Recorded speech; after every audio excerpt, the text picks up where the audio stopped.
Hello, welcome to Miniature Realms. My name is Stuart and welcome to my second painting tutorial for Warlord games. It's Epic Battles Waterloo French Infantry. Now the first video, and I'll pop a little link in here now, was for standard field dress, standard battle dress.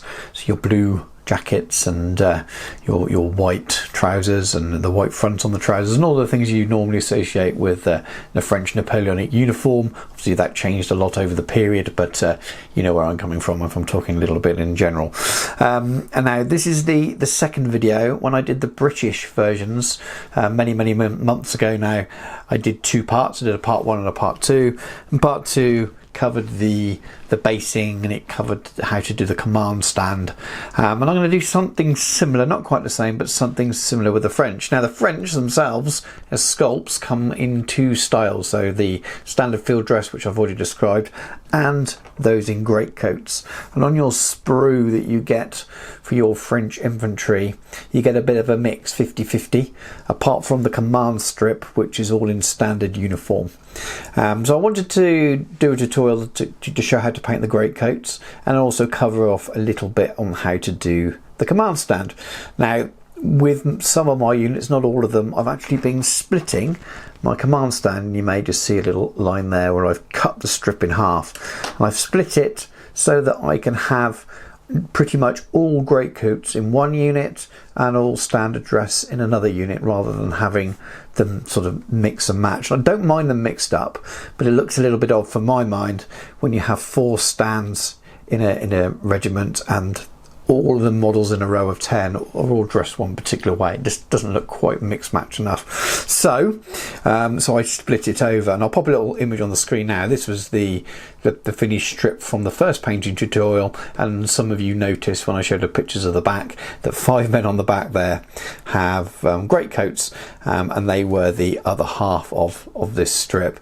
So all it means is for those regiments, there's 5 random guys with greatcoats at the back of a standard unit, and then for the greatcoated unit, the only guys in standard dress without their greatcoats on is the command area, which I don't think looks too bad. So just those 5 guys there.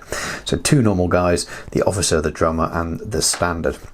So the first half of this video, the first big chunk of this video, is going to be concentrating on painting these guys here in the greatcoat, and then the second half of it I'll talk a little bit about how I approach the command side. I won't do every single stage because you can watch that first video to see how I paint the standard miniatures, but I will focus a little bit on how I handle the officer, the drummer, and the standard itself, and as well I'll talk you through how I apply my flags. Now this unit I'm painting as the 19th line. It doesn't make a massive amount of difference. The greatcoats pretty much cover anything that really identify the uniforms themselves, and then the French uniforms look much more standard for regular fusiliers, for regular line infantry, than they do for British, when you may have lots of different colour facings and things.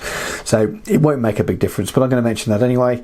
When we get to doing the command stand later, it'll be obviously the flag for the 19th that I am using, but we'll talk a little bit more about that as the video goes on. So I'm going to start, as I do with most miniatures, is with the largest area of paint, so or the most dominant area. So with the British infantry, that's usually the red jackets, etc., and no different with the French here. We're going to be painting the greatcoats. Now the 2 main colours I'm going to use for those, so the vast majority will be in contrast skeleton horde, and then a few I'll be painting grey, but I'm actually going to be using contrast apothecary white, which is essentially a grey wash really, or a grey glaze. Now after the last video I've had some obviously really helpful comments from people, and Mike, who comments on a lot of my videos, was really helpful, gave me a few hints and tips and things, and just mentioned that because he knew I was going to do this video, that the majority of line regiments greatcoats tended to be more of the kind of the brownish colour, the khaki or whatever you want to call it, and then the light troops tended to have the lighter or the grey trench coats more. Not always, but definitely more that way. So I'm going to be painting the majority of my greatcoated line regiment units using the skeleton horde. So on this strip of 5, I'm going to do 5 guys with the skeleton horde and 1 guy using the apothecary white.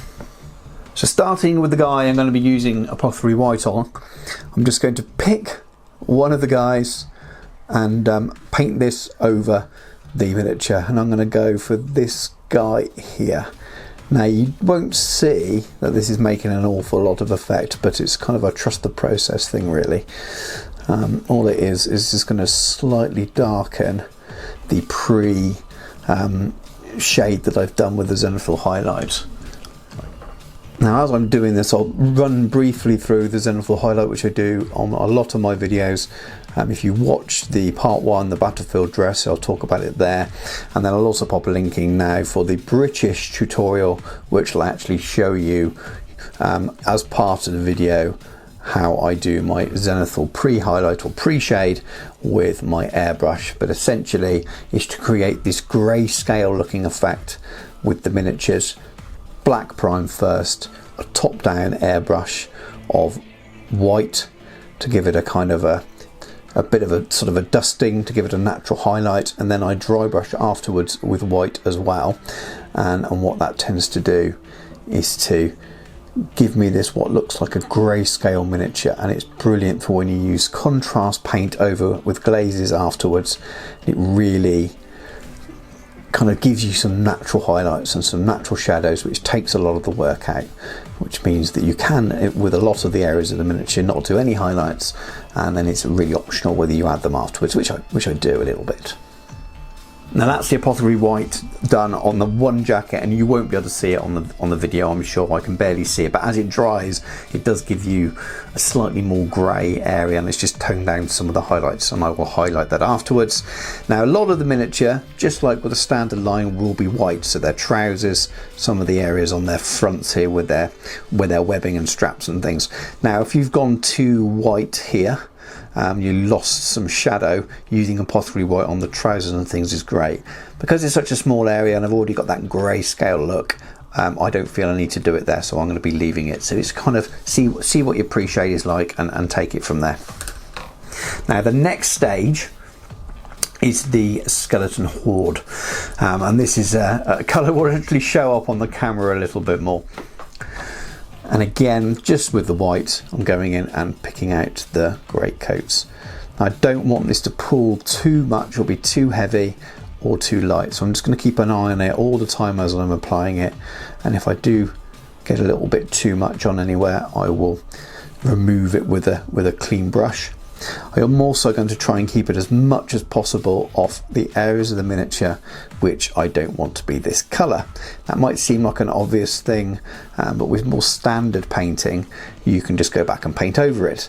When you're using contrast as glazes and you're making use of this Zenithal preparation, it's not as easy just to paint another colour over the top, because you're losing that effect that the pre-shade has, or the pre-highlights has given to you. So you then have to go back and paint it with a sort of a grey or white colour to try and get that effect. So I'm trying to minimise that as much as possible.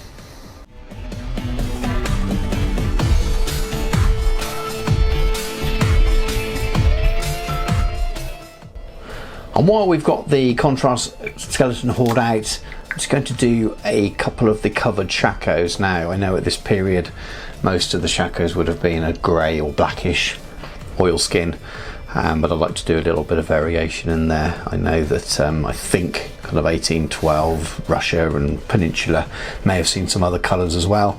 I just like to mix it up a little bit, and I'll definitely plan to play some Peninsula games, so it's up to you what you do. But you see here we've got the covered shako, they're the ones without the shako plates, and a couple of those may have slightly lighter colours on. I'm actually going to pick out the drummer in a lighter colour one while I'm at it now, and probably pick one other.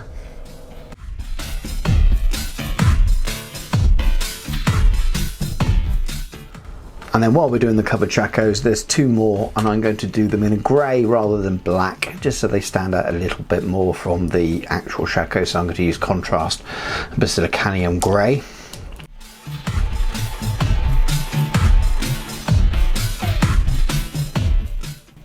Now Now, before we move on to the other headwear and the boots and clothing and things, I'm just going to go in and add all the flesh in now, and I'm going to do that across the Greatcoat guys and the command guys while I'm at the same time. So I'm using contrast Ginneman flesh.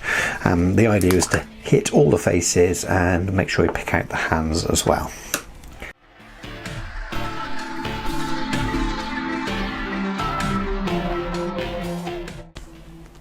So the next thing I'm going to do is to paint in just a slight touch of red at the front of their collars here. There's not much showing, you could probably leave it, but just to give the impression that the collar is slightly undone on the greatcoat at the top and you can see the underjacket poking through. And for that I'm going to use Blood Angels Red.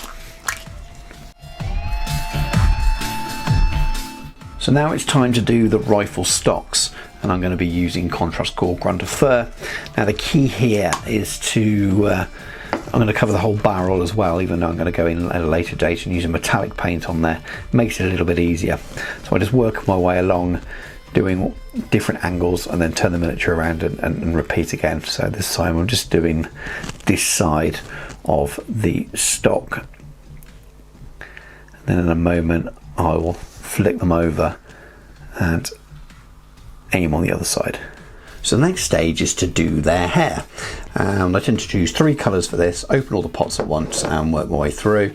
So I'm using a yellow for the blondes with the Mazdrag yellow, using gore grunt of fur, and I'm using wildwood. I tend to avoid black because of the amount of black shackles and things like that, just give it a little bit of variety. But I do appreciate the gore grunt of fur is what I've also used on the stocks of the guns, so there will always be a little bit of overlap here and there.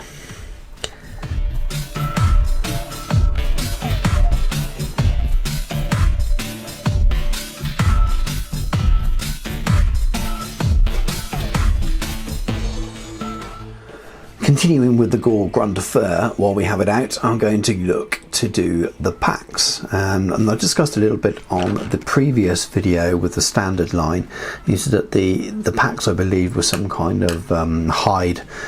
Sometimes they were sort of a brown, sort of fur looking, sometimes they were patches of lighter fur. And it's really up to you how you attack that. The simple way to do would just be to paint flat colour over the whole thing, like I'm doing on this one here, but you may also want to leave some patches on some, so you can make it look like that it was a hide with a lighter patches and things. Totally up to you, but I like to do a little bit of both.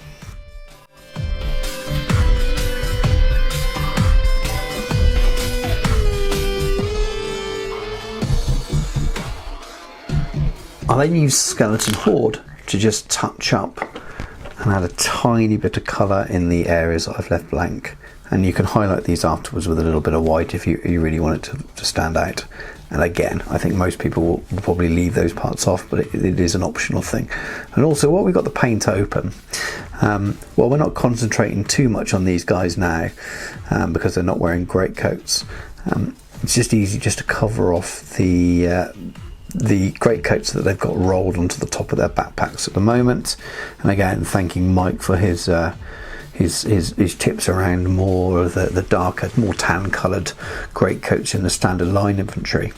So I tend to leave them a greyer colour, but some of them will of course be the same colour as this, so to add a little bit of variety, so you can just use the Skeleton Horde as well, just to paint in a couple of the greatcoats rolled on the top. Again, just to give you a little bit of a mix. So now the task is to start to add the black, and there's quite a few areas that we need it. So we're looking at the boots, and again I will do the boots on the command side. I'm not going to cover this in so much detail as I said before, because the colours that are used on them will be the same that are on the dress uniforms for the line infantry, which I've already done in the previous video. What I will concentrate on a little bit more at the end is the final 3 here, with the officer and the drummer and the standard bearer, so just so that you kind of cover the differences and the little extra bits you need to pick out. So I'm going to do all of the shackles that haven't been touched so far, so the ones with the shako plates, the boots, ammunition or cartridge boxes, and so on.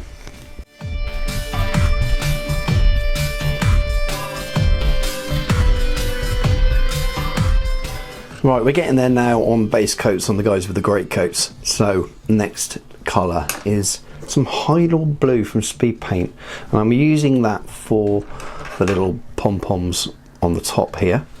That will mean that they're second company. I'll pop a little image on the screen. Now they use 4 different colours, as you can see, for different companies. That's not including the Grenadier company and the Voltigeurs, and then I believe some of the kind of standard bearer and sergeant major maybe, and officers would have another colour again. I believe that's white, and I'll be putting that on some of these. Now it may well be that the second company would never be positioned next to those parts. I don't know if it's possible to do that right with the way that the miniatures are put in strips for epic battles. Be interested if in the comments if anyone knows the actual historical way of doing that. I can't really see too much way of doing it differently for me. I think that matches what they've done for the studio paint schemes as well. So I'm not going to lose too much sleep over it, but I'm always interested in what the official things are. Now next up, and this is the final kind of real base coat on the great coated guys, and it's a base layer of metallics, and for that I'm going to use black metal from Scale Colour, which is scale 75.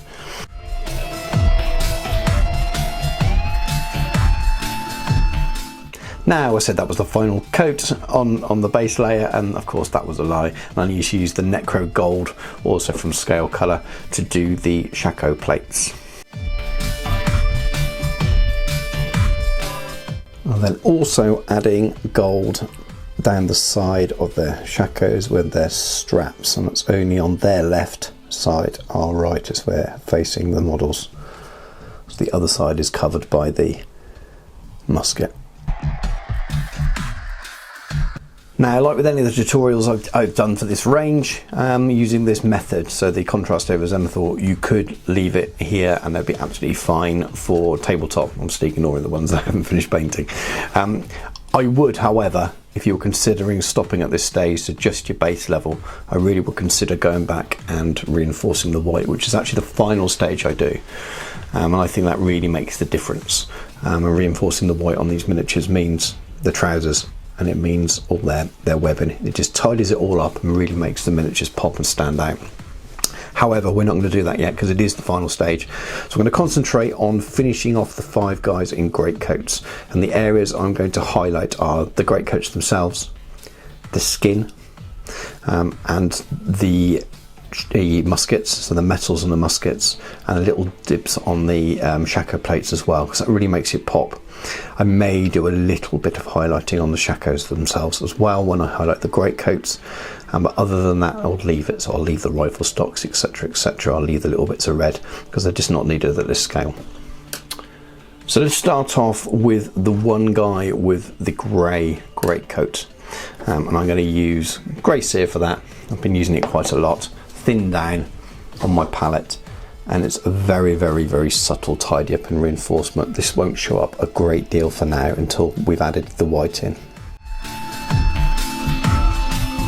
Now, using the same colour, and this is optional, you might want to do a very, very faint highlights just in some areas of the covered Shackles, because I remember I used a grey for those rather than a black.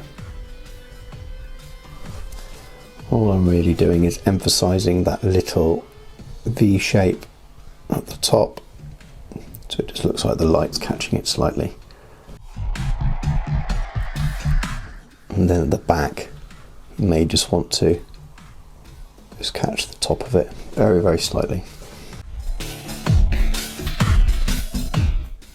Now, if you wanted to do something similar with the standard Shackles, I'd recommend going in with something like graphene grey, and doing the same thing. Maybe you'll do the peaks of the Shackles. Again, it's not essential, but they do make the black a little bit more rounded. I wouldn't do the boots. I end up putting weathering powders on the bases anyway, which ends up going onto the boots and covers any work you do. And it's up to you whether you wanted to do the ammunition boxes. I haven't been at this scale. you absolutely could do, maybe on officers and things like that. Now the main bulk of the highlighting on the more tan coloured greatcoats using model coloured dark sand, again thinned on the palette, and just like the grey, I'm doing very, very thin lines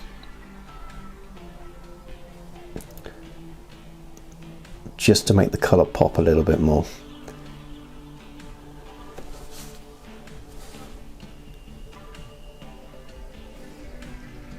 And give some areas a bit of extra definition.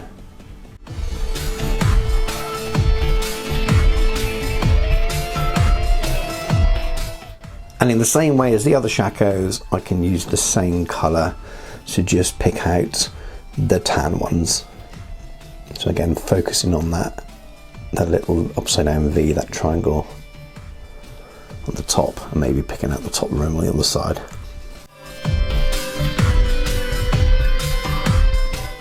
Now I'm just going to do a brief touch up on the flesh. Don't have to. Again, the contrast does a pretty good job of providing a shade and a highlight. However, I believe it just looks a little bit dark and murky, and eyes are drawn to sort of faces even at this scale. So what I'm going to use is a little bit of Noctua Fairy Flesh just to go along and pick out some of the extremities. And what I tend to do is work my way along the line.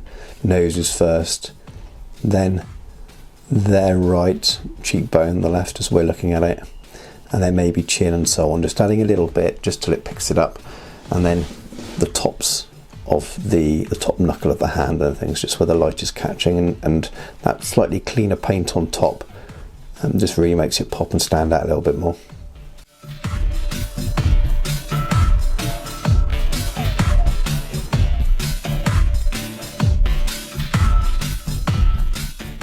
We've got two main stages left, which is the white and the highlighting of metallics. We're going to do the white first. You can do it either way, but in terms of the non-metallics, this should be the final stage. I'm using model colour off-white. Now this is quite a big job, and one when you want to be as neat as you can on, because this really is the kind of the final, how neat the model is going to look. So you're looking at highlighting the trousers. We're looking at the cross belts, all the webbing. We're looking at the straps of the packs. We're looking at the straps holding the pack shut, and there's just little bits everywhere, the backs of the trousers. You highlight these right and they'll really, really pop and look neat.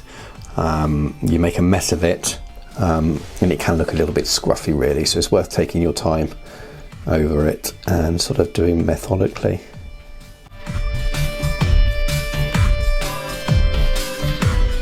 So when doing the white on the front, it's quite important to remember to be quite neat with the cross straps, and also look at which one is on the top layer, so to speak. So for this example here, I would deliberately not paint over the top strap there, so it leaves a little bit of natural shadow, so when you go down this way it accentuates that, whereas if you just do a big thick line across there, you lose some of that natural definition. Right, moving on to the final stages of the greatcoats now. I'm going to use Elven Gold from Scale Colour, so Scale 75, as a quick highlight on the Shackle plates. And then finally highlight the muskets using Game Air Silver. And again, you may have seen this on the previous video, focus on the top half of the bayonet on both sides, top half of the barrel there, and then I go down and pick out each rifle band, top of the hammer there, and then I just little mark in the middle of each barrel section, so you've still got some of the others showing through.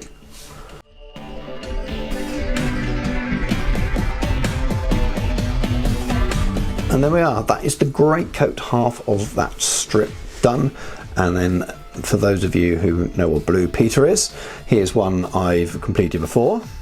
Just thought I'd show you the back rank as well, so there's none of the distractions of the unpainted command part of the stand. Now I will obviously show pictures at the end once the whole stand is complete, but just so you got a bit of an idea of what they look like without the guys at the end. Now then, so that brings us back to the command side and the other part of this tutorial. And I'm really trying not to keep it too long, even though my tutorials do tend to go on a little bit longer than some others. So I'm not going to take you through all of the stages part by part on this. I'm just going to talk you through a little bit about what I plan to do, and we'll skip some of it out. If you want to see the painting of the blue and the highlighting of the blue and all of those things, watch the previous tutorial, because it's all covered there and this would just be repetition. So these two guys here will be painted in exactly the same way as that other tutorial, and then the other three guys will essentially be the same too.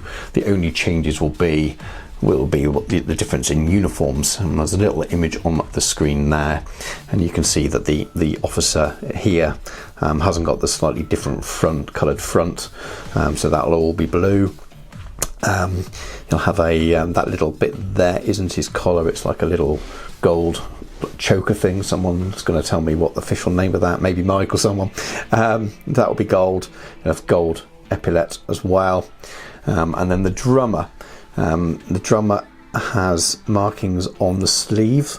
I don't know if I'm going to pick those out by this scale. It's up to you if you do. Little white chevrons, and then you'll have some little white. Now it's white and red on the image. To line those with white and red will be really hard, so I'll probably just do them white to keep them clean, and then I'll have to paint the drum in as well. So I'm going to go and do most of the work, and I'll come back to you in a second. So you'll see I've skipped quite a few stages there, mainly covering the colours that have already been covered in that previous video, as I've said. So I've fully finished the blue and the red for the cuffs and things like that. The flesh was already pretty much done anyway. I might have the odd little touch up to do. I just wanted to cover off the parts of the miniatures that aren't really covered by the initial tutorial. The first one, very quickly, is the turnbacks, or the tops of the officer's boots, and I'm going to be using Gaul Grunter Fur for that, and it'll take no time to apply whatsoever. The next stage is on the drum itself. So you've got the drum skin, and then you've got the sides. I'm going to be using Skeleton Horde for both.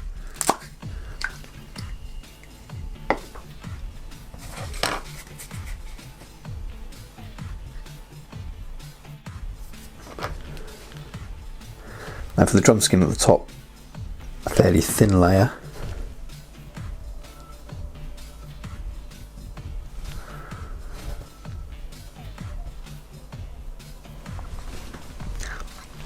And then for the sides, a little bit heavier, maybe 2 layers, depending on how well it goes on.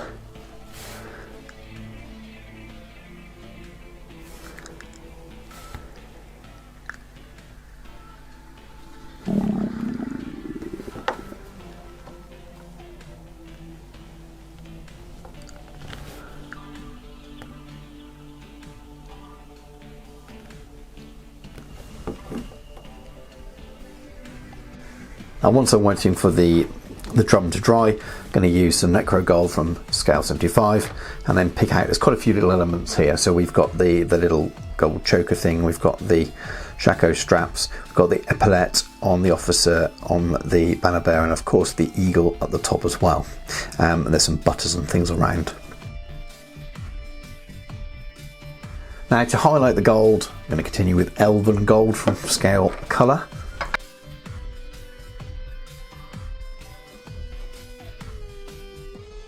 So I just want to finish off the drum now, and I'm going to be using some Royal Blue from Model Colour just to place a bit of a rim around the top. Now once that blue is dry, I've put a little bit on the bottom rim as well. All I want to do now is gently pick out the, I don't know what they're called, the strings that hold the tension of the drum together and the fronts. I'm just going to do that in white with Model Colour. So now time to apply the flag. Now I've cut this from the Warlord Games sheet, I've trimmed around the edges, so just using a sharp blade. If you've got a steel ruler, it can be handy as well. So what I want to do first is bend it so it's in the shape to go around the pole, and then we will use some glue to stick it together. Now, quite often I use super glue here, which is incredibly risky, but it does give you the benefit of it setting quickly, especially if you use an activator. I'm going to use some Gorilla wood glue, which is good quality wood glue here, because I couldn't in my right conscience recommend in a tutorial using super glue. That wouldn't be the smart thing to do, but it is a time saver. So what I'm going to do first, and this might not look great on camera, is fold them in half and get it positioned around the flagpole. Of the glue, you don't want too much so it makes a massive mess and squirts out, but you do want enough so it holds together nicely. And it's to get it in position over the pole, and it's definitely not easy to do with the painted handle stuck on there, so we'll remove that. Pinching together. Now while it's still wet, I want to make sure that it forms a bit more of a shape of a flag, so I'm going to pinch it together and then release it. And now we need to leave it to dry. So now that the flag is dry enough to do some touch-ups on, we can go ahead. As you'll notice, there's whenever you fold flags or cut them from paper, you always get these kind of white areas around them. So I'm actually been using contrast to touch them up. So we've got a bit of yellow or gold around the edge, so I'm going to use some Nasdrag yellow. I'm just going to spend a little bit of time just filling in that colour. Doesn't matter if it bleeds a little bit down onto the other part of the flag, just be quick with the brush to make sure you don't end up with any obvious marks. And the next thing I do, which I think helps with the overall effect, is actually to use some contrast black Templar and just add some staining and soot, and you can really go to town on this if you want to. And then blend it in a little bit. So little patches, blend it in. Now I did promise I would show off how I do the basting. I'm going to do it very, very quickly because I know this video is going to be quite long already, and everyone does their own basting that matches their own terrain and so on and so on. So I've already covered the base in a layer of petroleum grey.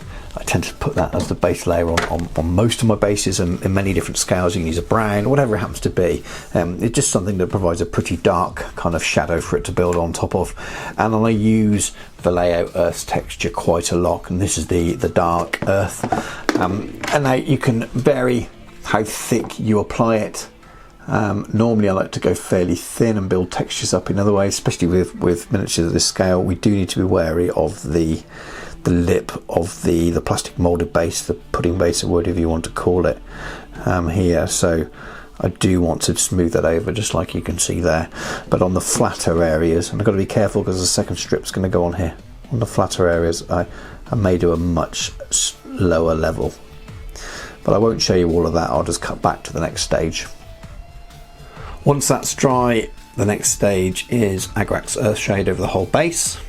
So once the Agrax Earthshade is dry, I dust on some light sienna pigment dry, and I kind of make sure it's fully wedged in between all the gaps and things. Dust it over the boots a bit, and it just kind of ties it all in together. And it makes the bases quite versatile. The dark earth means they look okay on sort of muddy field type bases, but because it's quite dusty as well, they look equally at home in a more kind of dry, summery kind of scene. So after that, I mix it up again a little bit, and I dot on a few areas of thick mud. Now this is European mud. This is slightly different to the earth texture. You can use it to cover a whole base, but I think it's more of an effect rather than a base layer. And if you put it in big, thick lumps, it sort of gives it a real wet look. If you put it in smaller amounts like this, just dries quite, dries a bit more matte, and again just gives you that kind of really mixed view. So I'm putting dry stuff on, now I'm putting wet stuff on. It might seem a little bit strange, but like I said, it just gives that extra layers of texture, but it also means that it fits in with multiple environments. Next up are tufts. I've been using 2mm tufts from Warpaint Figures, a mixture of winter and dead grass. I've picked them for their colour rather than their description. I don't necessarily think that winter means definitely winter, or dead grass means dead grass.